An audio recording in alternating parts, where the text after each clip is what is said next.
Bismillahirrahmanirrahim. Assalamualaikum warahmatullahi wabarakatuh. Salam, Om Swastiastu, Namo Buddhaya, salam kebajikan, selamat sejahtera bagi kita semua. Kali ini, kami akan mempresentasikan tugas dari mata kuliah pemahaman tentang peserta didik dan pembelajarannya.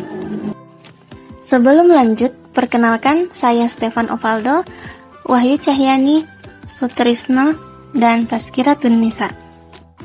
Pertanyaan berdasarkan kasus 1.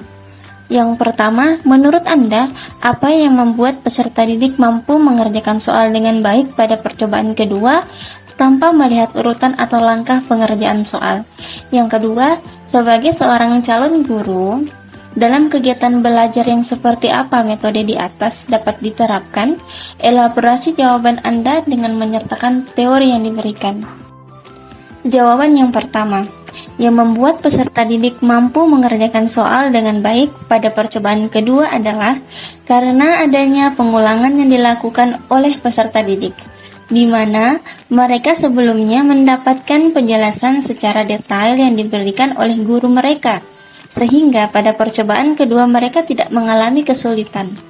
Hal ini selaras dengan salah satu teori belajar behavioristik yang dipopulerkan oleh Ivan Pavlov, di mana teori ini menyebutkan bahwa siswa dapat belajar dengan melakukan latihan yang dilakukan secara terus-menerus agar menghasilkan perilaku yang terjadi secara otomatis.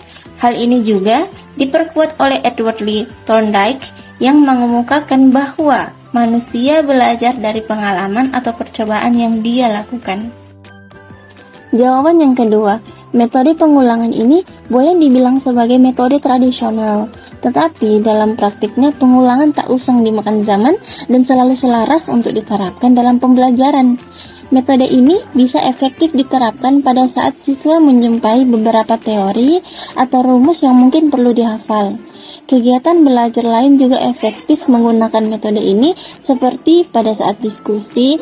Pengulangan dilakukan dengan cara siswa menyampaikan kesimpulan hasil diskusi, kemudian guru menyampaikan kesimpulan itu sebagai penegasan, dan pada akhir pertemuan, guru kembali menyampaikannya sebagai penutup.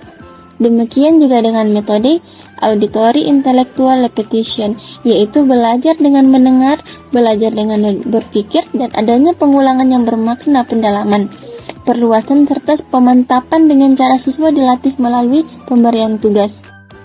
Pertanyaan berdasarkan kasus 2. Yang pertama, menurut Anda, apa yang dapat Rina lakukan untuk membantu peserta didiknya sesuai dengan tahapan perkembangan usia?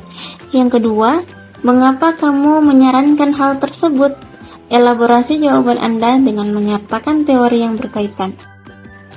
Jawaban pertama, menurut kami, kondisi kelas Ibu Rini berada pada tahap peralihan antara tahap pra-operasional usia 2-7 tahun dan tahap operasional konkret usia 7-12 tahun berdasarkan teori perkembangan kognitif yang dikemukakan oleh Piaget 1954. Sehingga yang dapat Rina lakukan untuk membantu peserta didiknya sesuai dengan tahap perkembangan usianya adalah dengan memberikan pembelajaran berhitung menggunakan simbol-simbol yang ada di sekitar lingkungan kelas.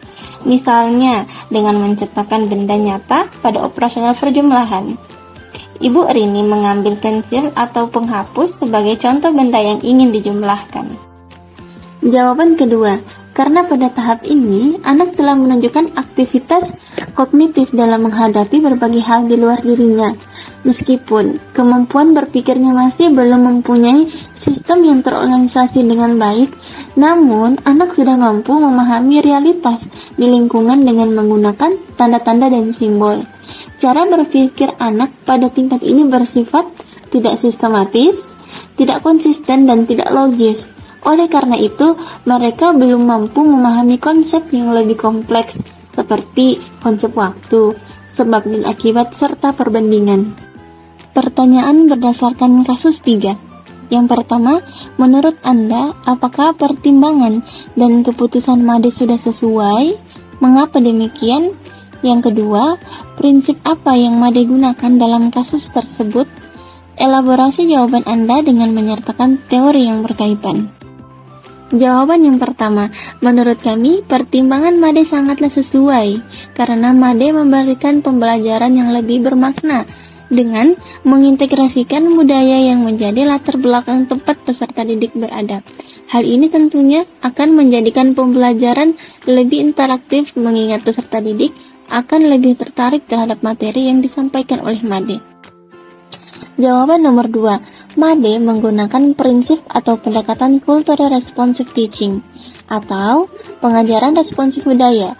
Pendekatan ini merupakan suatu pendekatan pembelajaran yang menghendaki adanya persamaan hak setiap peserta didik untuk mendapatkan pengajaran tanpa membedakan latar belakang budaya peserta didik. CRT menempatkan fokus pada pentingnya memahami dan menghormati keberagaman budaya siswa dalam proses pembelajaran. Ini bukan hanya tentang mengenali keberagaman etnis, agama atau budaya, tetapi juga mengintegrasikan nilai-nilai, tradisi, dan latar belakang budaya siswa ke dalam pembelajaran kelas.